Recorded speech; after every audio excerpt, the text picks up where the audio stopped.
Hey guys, how are you doing? I hope you're doing well. Welcome to episode 2 of the Ranting. We are in January now. I hope you all had a good New Year's Eve celebration. I hope you set your goals for the new year, and I hope and wish you all good like plans and success and health. Yeah, I was in Germany. I was visiting family and friends and stuff. It was nice, but very cold. And I was thinking, let me make another episode earlier this week or like the last week. But I also wanted to keep the authenticity. I want to keep this real, you know.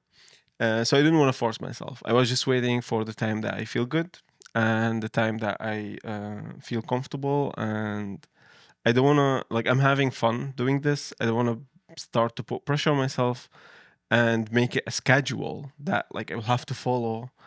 And then my brain starts, like, I don't know, going places. So I'm going to keep it this way. Whenever I feel it's time, I might do it. I might do 2 episodes a week. I might do one episode a month, or like every 3 weeks. I don't know. We'll see.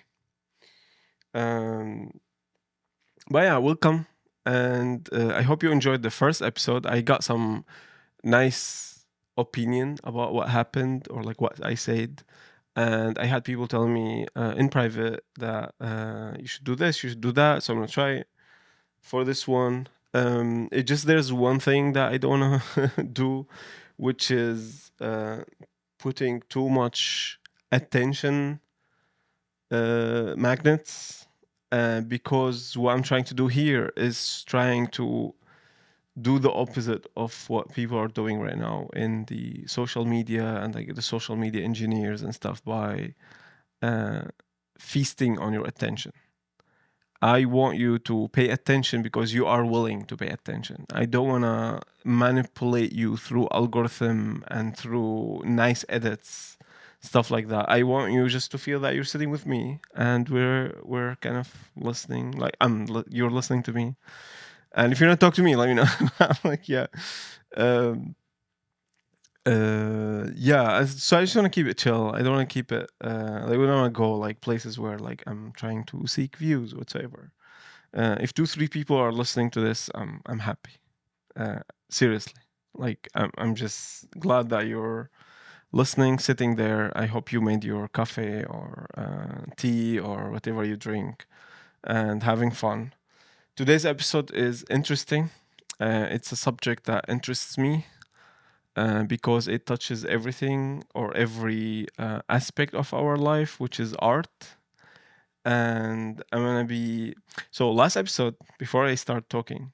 In the last episode, it was totally unscripted, zero. I just put the camera, hold the microphone, and started ranting. Right. Today, I'm trying something different. Today, I'm trying to like I wrote a few bullet points.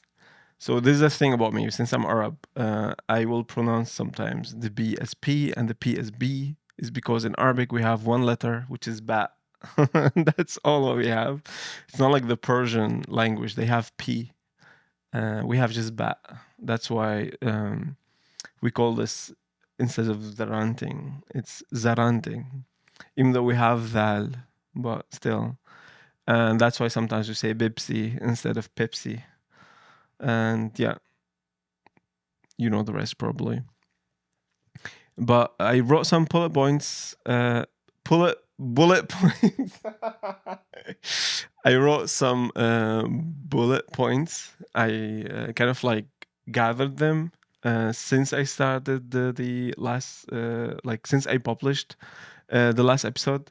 And after I like listened to what people have to say, and then after I sat down with people and I heard what they have to say or like they wanted to share with me, and to be honest, I'm surprised by the positive like feedback from people. I didn't expect that. I probably expect like my very close friends to be, oh wow, like this is nice. But like actually, people were reaching out and like telling me how good this is, and I'm so like grateful for you. Thank you so much for your feedback, and thank you for your time. And that's why I want to make your time valuable, and I'm gonna try to share deep thoughts with you so I can respect your time as well. So yeah, let's start. Today we are going to be talking about what is art, and not just like the definition of it. I'm gonna talk about the definition of art, but also I'm gonna talk about philosophy, psychology, stuff like that. And then we're gonna talk about what is art for filmmakers, and um, and how is it used. And then I'm gonna talk about the future of art. Just to mention something before we like dig deep, this is all based on my knowledge. This is not based on a university research whatsoever. This is the sources, trust me, bro. Like this is what we're talking about. I don't wanna sit you down and like lecture you whatsoever. Again, like this is just supposed to be a chill conversation of what I think, and then you can always write me in the comments. Like if there's anything that catches your attention, please like mention it, or like text me, or yeah, I would love always to hear what you think. But yeah, I just want to make sure that before we start, this is not like proven in any way. I might make mistakes, I might talk about things that like they mean nothing to some people, or like they actually are wrong, or I don't know, like this is not an essay. This is just a rantcast. That's it. It's a rantcast. So yeah, let's start. Art, in my opinion, is just a form of communication. We are creatures. We're mammals. We have brains, and in these brains there are electricity. There's electricity, or yeah, I forgot the term. These cells communicate with each other, right? And if I want to communicate with you, I need to send a signal to you that you will also translate it through the senses in your brain to understand what I'm trying to say. Like we're doing right now. Uh, because I know how to speak English, I'm gathering my thoughts and putting them into words, and then using my muscles and my throat to vibrate the air that's vibrate the microphone, and then the microphone moves or like translate this energy, mechanical energy, and then translates it into a electricity, and then the electricity get translated to code 01, right? And it gets saved on the memory card, and then I take the memory card to the PC. It's still in that world of 01, right? And then I export the video after I edit it, and then you're listening to it, whether with your headphones or your speakers. It's vibrating the air around your ear. That's gonna go vibrate your ear and then get translated to your brain as meanings. Yeah, I'm sorry if I nerded too much on this one, but I really want to just drag you into my world because I find this fascinating. And um, art for me is nothing but that. Is art is a translation of thoughts and feelings and information. And some people uses multimedia to translate that feeling. Some people use one medium, like painters or poets or musicians that uses different. So there are like hundreds or thousands of music instruments, right? And there's our voices. We can sing with it. So art basically is a language, right? And like any other languages, there are skills that you have to master, like hearing, listening, uh, writing, reading, grammar, and speaking. And art is the same. It has certain skills. If you want to read other people's arts in the medium that you are trying to master, like let's say you are musicians trying to play guitar, you have to listen to other guitar players. Same for painters. If you're a painter that want to do certain painting like technique, you have to go see people who are doing it, right? Um, that's reading. And there's the other form of like informing yourself about the art, like listening. It used to be before, like sitting with people and just talking about it. Um, or like while you're doing it, you're also like discussing certain techniques.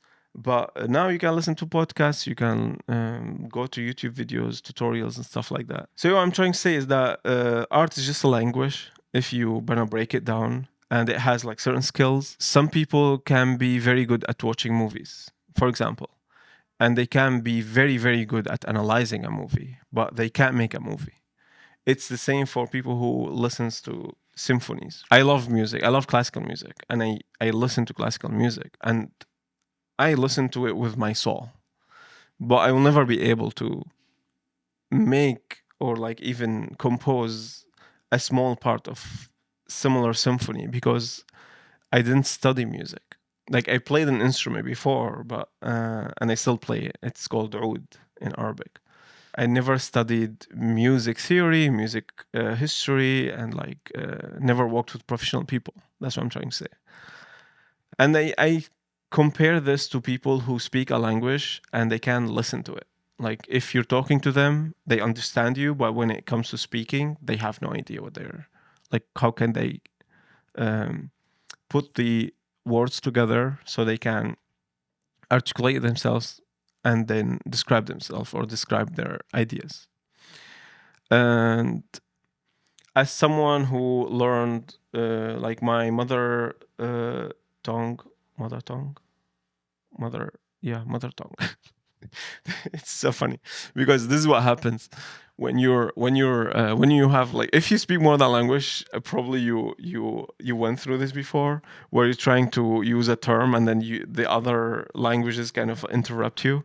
Because I speak German as well, and in German it's called Muttersprache, which means mother language, but I think in English it's the mother tongue. Yeah, it's mother tongue. I'm not gonna even Google it. It's mother tongue. So my mother tongue is Arabic. Grew up talking in Arabic, speaking it, reading it, and then we learned French and English at school. It was very bad, like it's just the basics. For French as well, like I kind of like understand sometimes what people are talking or the context, but I don't prefer speaking it at all. I refuse to speak it for personal reasons. But yeah, English, I'm probably fluent or close to be fluent. And speak German. I learned Turkish when I was in Turkey. Forgot a lot of Turkish because again, language needs practice. It's just like art. Art needs to be practiced. But why am I talking about my languages? It's just because I want to show different examples of how languages can be learned. So I learned Arabic as a mother language or mother tongue, and then it just gets stuck to me. And I speak Arabic. I can read. I understand very complicated texts, poetry, or like like the Quran is in Arabic, so I read it and I understand like I don't know 80% because it's a very complicated language. But it's there, right? It's because it's been there since I was born. But then when I was around 12 years old or like younger, 10 years old, I was introduced to English. It was my first Latin language that we had to learn. So my English is not as strong as my Arabic, but at the same time, I'm fluent in both. Like, of course, Arabic is better, but I want to say that my Arabic kind of influenced my English, right? That's why I have an accent. That's why the whole Rantcast called the Ranting, because I have an accent. And went to Turkey, and in Turkey I learned only to hear and speak because I was surrounded by Turkish people. And then when I went to Germany, I had to go through classes. We learned these five basic skills that we just talked about, which are again speaking, reading, writing, grammar, and listening. So art can be learned as something you inherit from the community around you, and that's why like Dancing is a type of art. You can use your body to expose your feeling. Like, have you seen the flamenco dancers? Like, I love flamenco so much, and every time I go with my wife to Spain, we always go and see flamenco dancers, whether on the streets or performing. I love it so much. It has so much emotions. The dancers have, you see on their faces, you see in their body and the expression, stuff like that. There are a lot of Spanish people who inherit that. You can go and learn, but you will never top a dancer who dances since they were learning how to talk. It's hard. Um, the other thing is school. Like, we all learned how to draw in school. If you had like art classes, right? And if you had other art classes, like including filming or other stuff, I'm so jealous of you, because I wish I was introduced to filmmaking in a younger age. I think I would have developed a better, um, uh, like a better sense of filmmaking, of how I can translate my feelings. But my first ever form of art that I learned when I was a kid was poetry and drawing. They were both together. And that's why sometimes I feel I still have the accent of poetry and the accent of drawing. And a lot of people would agree about different filmmakers or directors when they have like a past in, I don't know, philosophy, let's say. Their films usually are very philosophical. And if they had different, like, that's the accent of their film, right? I don't want to like give you more examples. I'm not trying to bore you. What I want to say is that to train skills, to train for these skills in any art type, you need to spend time, invest in the time, and have the will.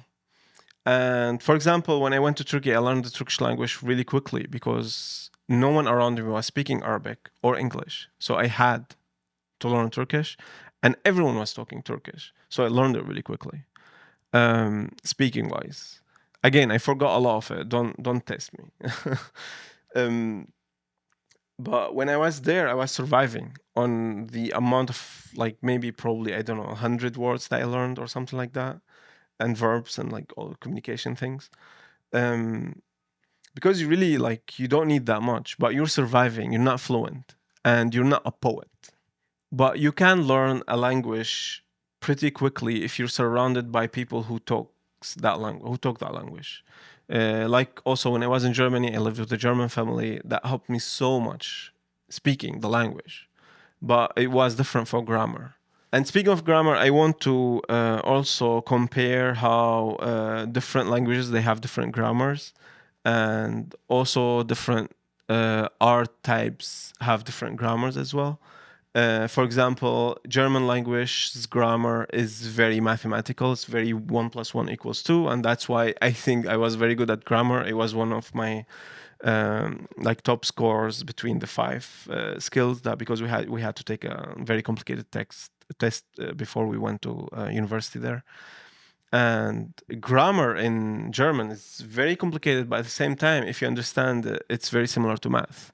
There's actually a guy who was studying math, I think master in Berlin, and he learned German and he made a poetry, like he wrote poetry about German language and how similar it is to math, and I really like it. I think it's called Wie viel Falafel ist zu viel Falafel? How many falafel is too much falafel? I'm gonna put the link in the description below so you can go listen to it. If you speak these languages, you're gonna enjoy it. So what I was trying to say is that the grammar in German is very mathematical, and it's very similar to music. Music's grammar is very mathematical. You have to be very good at math to be a good musician, and you have to have like this sense of like following, because you're following this rhythm all the time to meet the right notes. So since I played oud before, I know how hard it is to follow the notes. So yeah, I think music is very mathematical, and probably a poet is very philosophical and psychological. And if we combine all of these, because since filmmaking combines these arts, right? It's the seventh art. Like you have like a lot of different mediums that you can use to make a film, including music. So it's a complicated art. It's also a very modern art. My mentor, my friend Alyosha, who teaches art history at a university in LA, he once told us that if you look at filmmaking as an art compared to other art forms like drawing and music, it's a very young and modern art. Because we found drawings in caves that are dated to like 1,000 years before we were born, and they found a bone uh, carved into a flute that's also dated like so old. So music and drawing are involved in the human experience very long ago, right? Whereas filmmaking is not even 100 or like 100 something years old. So it's a very modern art. We still in that cave period probably. So he told us to experience in it and express and learn how to translate. But in terms of doing that, we have to learn the the history of it. And it's the same. Like you go to school, you learn the history. Like art school, you learn the history of like, let's say, music or art, or if you want to learn how to dance, again, you're gonna read a little bit about history. Um, but in doing that, you're learning the grammatics, right? You're learning the grammar. In doing that, you are reading, analyzing. You're learning how to analyze. You're learning how to translate thoughts and emotions. Because when I'm listening to a certain music piece, there's some emotions that are imprinted in me. And sometimes these emotions translate again into motivation inside me to go make something that it imitates that. And a lot of my friends who are film writers, they tell me I listen to certain type of music when I'm writing certain script, because they kind of like get the emotions, and then it helps them. And some people use drugs, right? Yeah, some people just smoke or like do something, and then it kind of like separate them from whatever their mind's going through, and they can be expressive. They can be free of the monkey mind. I don't know if you know the term. The monkey mind is the voice that keeps talking in your head. Some people use meditation to silence it. Some people make friends with it, and some people make an enemy, and then this is where people suffer with it. And this is why I think art is also very important for psychology, because if we have someone who went through a psychological experience that no one talked about before, maybe a poet could write a few lines that describes it, that touches thousands or even like million of people's hearts, that make them tear up. Music's the same. Nothing in this life makes me tear up as much as art, as much as music, as much as poetry, as much as movies. And never cried because I'm looking at a painting, certain painting, but I don't know why. But yeah, we want to learn all of these skills so we can translate our emotions or thoughts, because art is also uh, can't be separated from politics. Look at all the caricature, like sketchers, people who sketch caricature, and they draw certain things, um, kind of like protesting about something, right, or explaining something that happened in an artistic way. Graffiti artists, they're they're free people. Like Banksy. Banksy is one of my favorite artists. He's a bold artist. His statements are also very strong. And if you know, he went also to the West Bank and he drew on the separation wall. His art's still there, probably. Again, it's just a language. It's just a language. We're all just trying to communicate with each other. These brains are just trying to communicate. And life is tough. Life leaves from childhood uh, traumas, whether you were born in a third world country, which is a term that I hate, but I want to understand what I'm talking about, or a first world country. There are always certain trauma.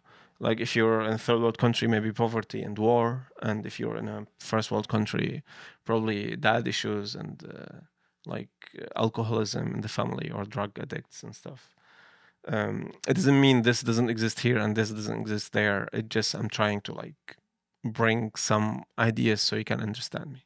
And a lot of research say that artists in general are traumatized people, and these people are trying to explain or express their feelings that the trauma left. You'll see it. I don't know, like if you ever went to a maybe a musical, or I don't say musical because I haven't been to a musical, but like to a concerto, right? You go there at symphony, philharmony or something, and then you watch the composer goes crazy, and like you see his emotions, trying to like keep everything on the beat, try to like have the emotions, control it. Sometimes at the end of it, these people cry. Um, no one knows why. Again, it could be the music, but at the same time, it could be trauma, could be something that is relief, and that's what drives people. Because to be a good artist, you have to be a very hard worker. And Gabor Mate, if you're familiar with his name, talks about people who are workaholic and people are trying to reach like high level all the time. It's a trauma response. Something else that I want to mention is that if you want to be good at certain art, you have to be surrounded by good artists. If you want to write good poetry, surround by yourself by good poets. Um, Sit with them, read your poetry, and then they're gonna give you the feedback. Same as script writing, there are like script club for people to go read the script and then you get your feedback. You need the peer all the time. My khat teacher always, khat means calligraphy, is Arabic calligraphy, always talked about the peer, how important it is to have the person who's a friend, but also like you're fighting all the time in the form that like it's like sparring. And that's why it's called martial art, which is something also I like. And I did also karate when I was a kid. Growing up, I did karate and martial art. Have you seen a judo in slow motion? It's literally art. It looks like a calligraphy of a human body. Um, and you need a sparring person. You need to spar with someone in terms of preparation and to get better at the craft. But I'm talking about like the 1v1 tournaments and stuff like that. In any martial art, you need the sparring person. You need to get better. You need to have this muscle memory, right? The same in art. In art, in my opinion, you need that person to spar with, and you need this person to give you their opinion about your piece, whether you wrote a poet or whether you drew something. And that's why even big artists, big film directors, I was taking a class from producer and director Mira Nair. uh, she's the mother of Zoran Mamdani, by the way. And she talks what was I gonna say? Oh my god, I remember Zoran. It was like we let's rewind. Let's rewind. I was talking about art. What did she say? Oh my gosh, why did I forget?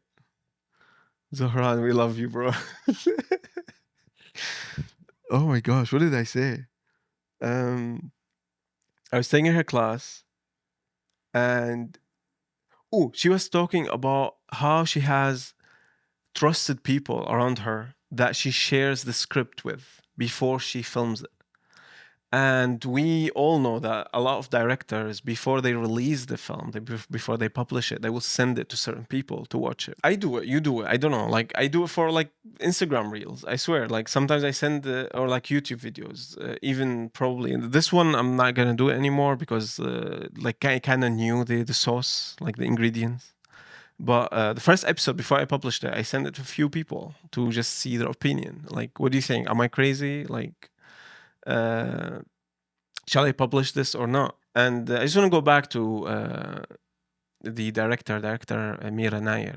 She says that a director has a poet's heart and an elephant's skin because it should be thick.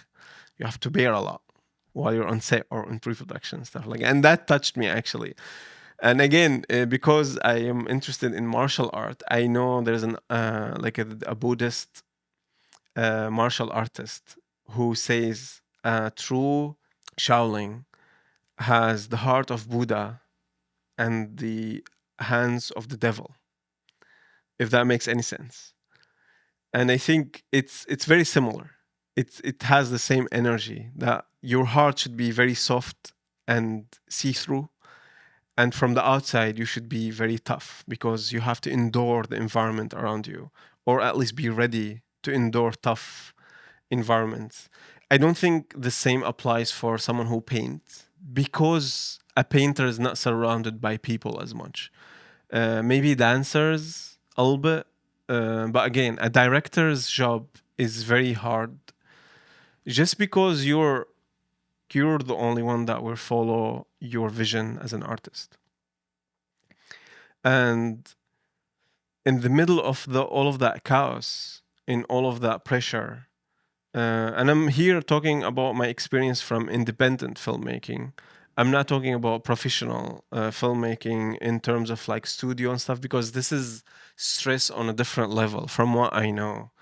Because you have the studio involved, you have the producer involved, and then still you have to manage and navigate through this storm of people and ideas and suggestions, navigate through all these high waves and land your idea as a director by communicating to people, by articulating your thoughts. Because if you wrote the script, you already translated some emotions to the paper, but then you have to translate the emotions later to the sound technician when certain sound technique didn't work, right? You will still have to find a way to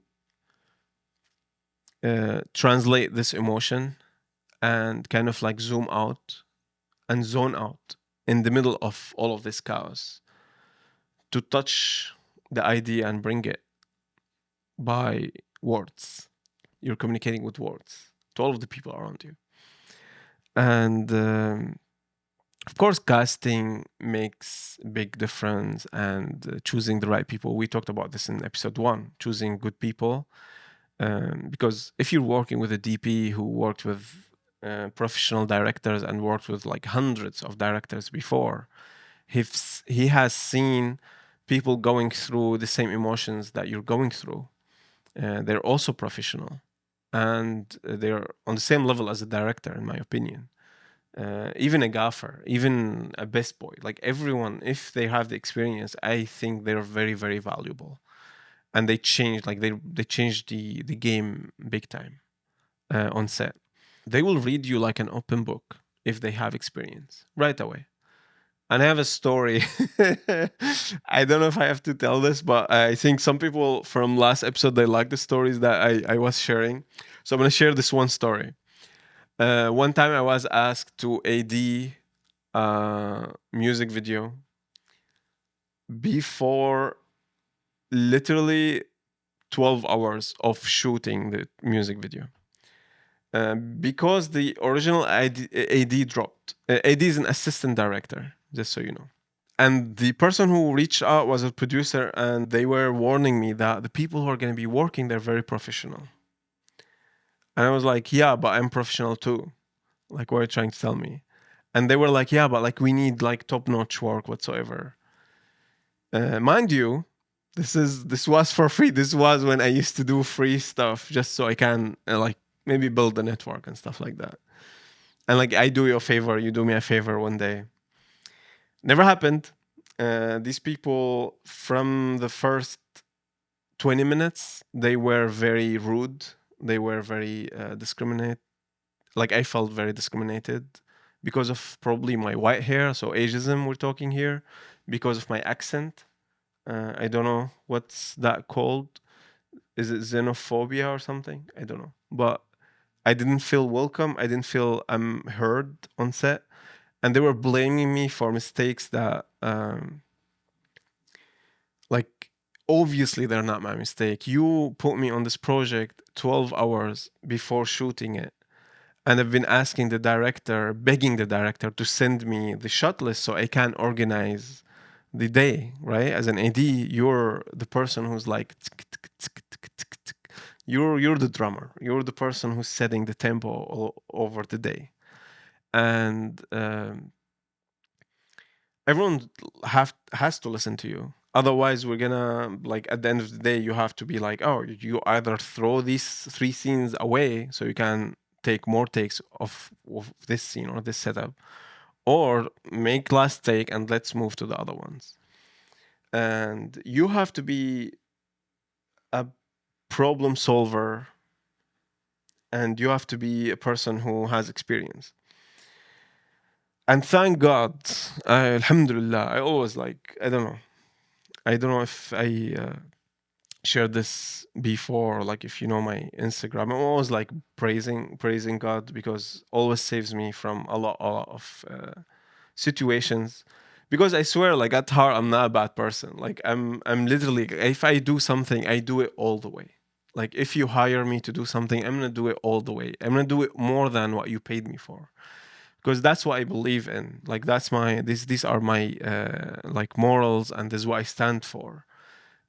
Because at the end of the day, I don't look at you as like, you're trying to do something, I'm gonna help you doing that. No, no, no. I'm looking at the idea that you're trying to do, and in my head, we're gonna work all as hard as we can to achieve the best version of that idea, because it's a team effort, right?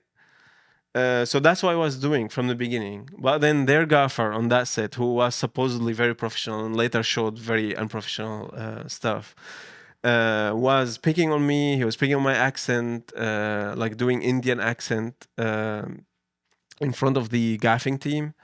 But as someone who's like, what, 34, 35 years old, I learned to always ignore these people, because I learned also that people treat you in a way that they see themselves. Um, and that's why I always like distance myself from people who don't understand me the way that I want them to understand me, because people will always only understand you as deep as they understand themselves. And trust me when I say that. And that's why, like, again, like pain and trauma is very, very vital um, role, like plays a very vital role in being an artist, because pain is hurts, but it makes you grow. And then unfortunately, the more pain, like that's why if you went through, like if you slept one day in your life that's you're hungry, you're gonna always spot people who are hungry around you. You will always spot them. And if you know, you know. Like if you see someone looking at food in a certain way, or I don't know, like certain situations, you will know this person is hungry. And then you will try to offer food, or you will try to emphasize with them and ask them like if you can help, because you know what does it feel to be hungry. And it's the same if if your heart has been broken before. Like imagine right now your best friend crying in front of in front of you because their heart is broken. It- no one in this life hasn't have their heart broken before, but you understand them, you feel them, because at the end of the day, pain is the same.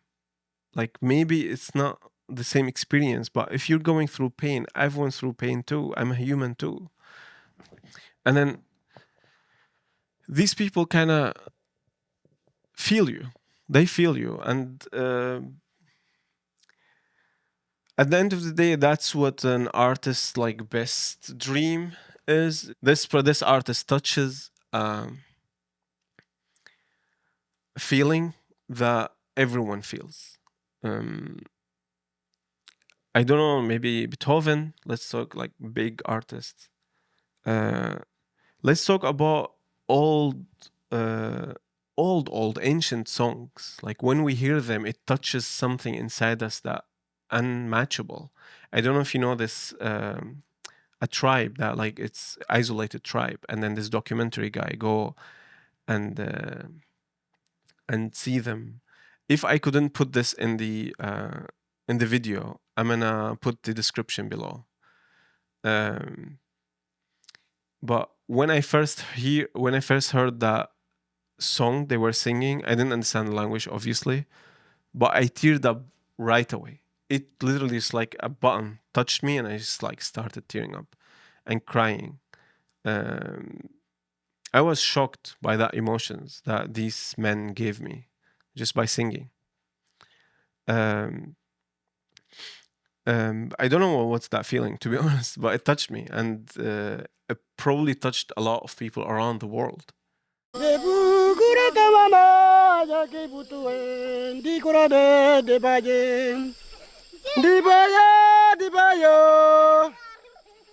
Kurai kita yo de baye o bayi ayande maba ya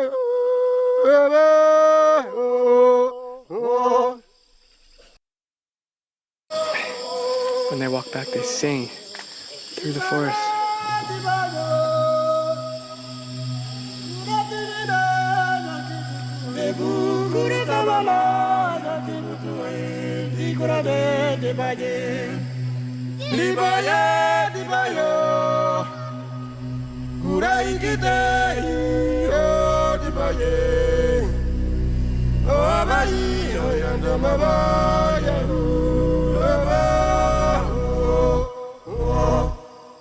But yeah, probably like this story is probably the best dream of an artist, like to make something that touches people's hearts and touch people's minds.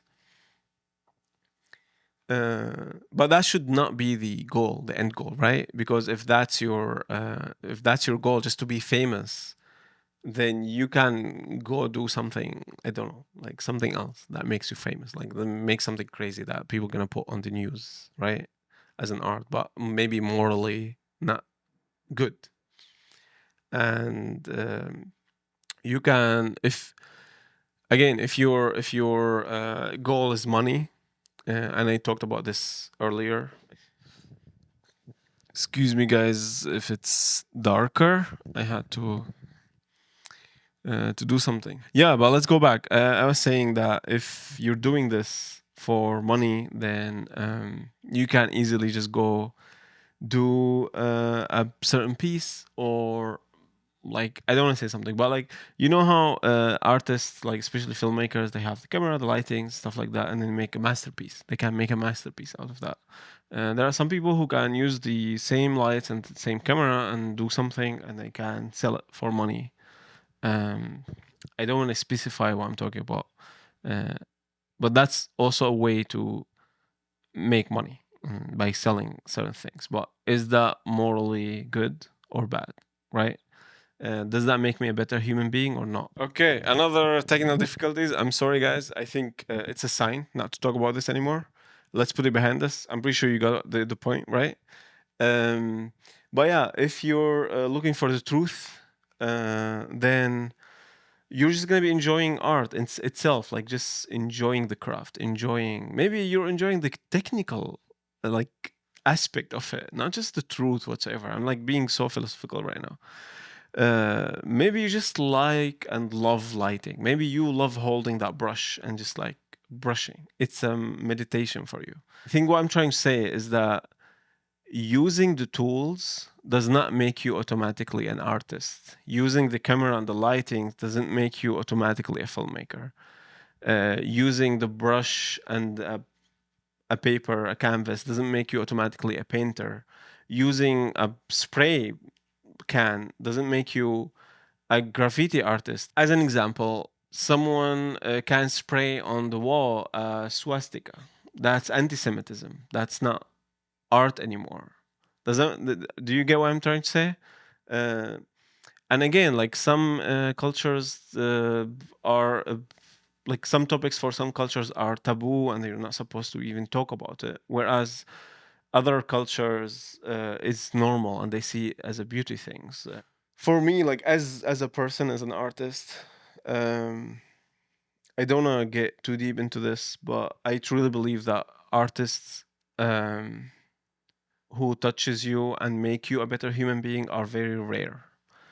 And not every famous artist is a good artist. And the biggest example that I always give to people when I'm talking about art and how we don't know who's actually artist is.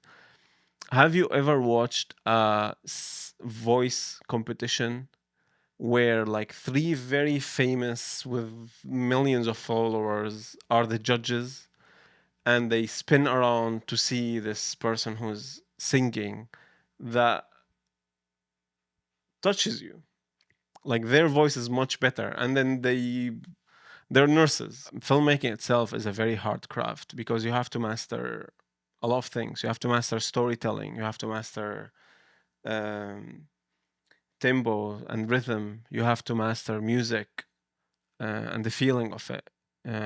You have to master sometimes like some films use choreography and like dancing and fighting, also a martial art, again art. um, it's a very deep art in my opinion, and it's still developing and we still have a lot to see. Okay, now we talked about artists. I want to talk about something that I call F artist, and if you connect it, you'll have the word for it. Which are the people who would like their own art only, and anything else is garbage. And this is coming from narcissism or any other problems that these people have. And they can't be happy for you if you succeeded, or like have one good screening or one good painting or one good technique while you're playing. They can't be happy. These people are very similar to the guys who, when you're sparring with, they will hit hard in the sparring. And like the whole point of the sparring is not to show off how strong you are, it's like a technical sparring. And if you compare these little successes or like this little achievements through your life, and while you're having this pair or like this person that you're again the sparring companion, this is when they show their real personality. This is when you can choose if this person is going to be someone that you want to be around while you're achieving your goal, or like this someone that you have to get rid of. Because again, I will repeat this one more time, is that people will understand you and know you as much and as deep as they understand themselves. And if you feel somewhere that you're not appreciated, is because this group doesn't appreciate itself. And this class, like let's say you're taking a class, a certain class, and then the teacher is not treating you well, your colleagues are not treating you well,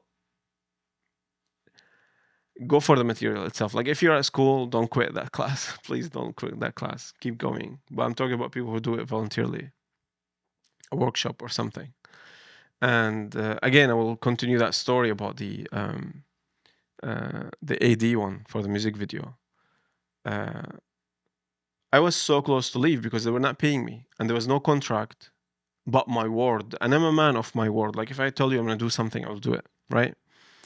And I don't think, like, maybe this is my English when I'm trying to speak and improvise, right? About things that are like, it's like very similar to jazz improvisation. Like I'm not very good at that, but when I'm talking about film things and when I'm using the film terms, I'm very clear and like straight as well. So on set, my English is not as that bad. It just people want to see that part of you that's missing, and these are the F artists. or like, yeah, connect the letter and the stuff, the word, like that. That's how I felt, and my ideas were not appreciated from the director until again God saved me, and they had a big break down in the camera. The camera broke, like it stopped working, and they had to bring like an extra thing to replace something. And this is when I think everyone started to see, oh wow, like this guy knows what he's talking about. And in my head, to be honest, like won't lie, like I had this idea to kind of save a lot of time for the director because they were freaking out. And in my head, I was like, shall I go say what I think is the best thing to do right now, or shall I just shut up and consider that as a payback for what they did to me? But I was like, let me be the bigger person here. And I went to the director. I was like, since you guys waiting and like you didn't do this shot, certain shot, and you want to do that shot, why don't you combine them and then save time and then put both makeup whatsoever? I don't want to go in details. And then their eyes lit up. They were like, wow, you're a genius. And again, I'm not trying to say I'm a genius. I'm just like a normal person who's doing their job. And then it helped me that I'm out of the whole thing, like emotional, I'm not connected. So like I was able to see the situation and a way to solve it, right? Um, it helped. It helped, and then they appreciated me for that very 1 hour. And then after that, it was over. It was wrap for me. I left on time because I promised them I'm gonna do it until certain time. I didn't push myself more. Like I could have stayed with them for the rest of the day, but I was like done. Because anyway, that location was closing. That we had that location for that certain hour, and then they were moving to another location. I was not really needed, but if I really liked them on that day, I would have just went with them because I enjoy being on set. Um, yeah, I have a lot of stories. I don't know how much time. Like I feel like I've been talking for a while, and I don't want this episode to be very long. So I might make the third episode something continuous to this, because in the third episode I want to talk about AI. Uh, so if you're interested, stay tuned to know what I think about AI. I really feel like even when I look at my bullet points, I feel like I didn't talk about everything. I covered most of it. Whatever I didn't cover, I can maybe do it next time. I just don't want this episode to go forever. And I'm sorry if you were like too much involved in it, and then I just ruined it for you by me stopping. But also, I have to get up and do other stuff. And then another thing that I didn't set alarm. I didn't set alarm this time because I thought, oh, let me do it in like 30 minutes. And obviously, I've been over 30 minutes, and it's getting dark outside. So I'm gonna lose the. I don't want to lose the light. And yeah, thank you so much if you got to this point of the Rantcast, of the second episode of the Ranting with Ahmad Hamamah, a filmmaker who is trying to do something in this industry, or like trying to be a director, writer, director. I appreciate you. I appreciate your feedback. If you have anything to share, please do. If you spotted any bullshit, just point it out. I'm not that fragile. Um, and I learned this the hard way. Being fragile in this world, especially if you're an artist, is gonna hurt you and slow you down. You gotta take decision very quickly, and you gotta accept feedback from people, even if it's bad feedback. Just take it. Don't take it and act on it. If it's too bad, like just don't act on it. I'm just trying to say like some feedback are they hurt, but they're good.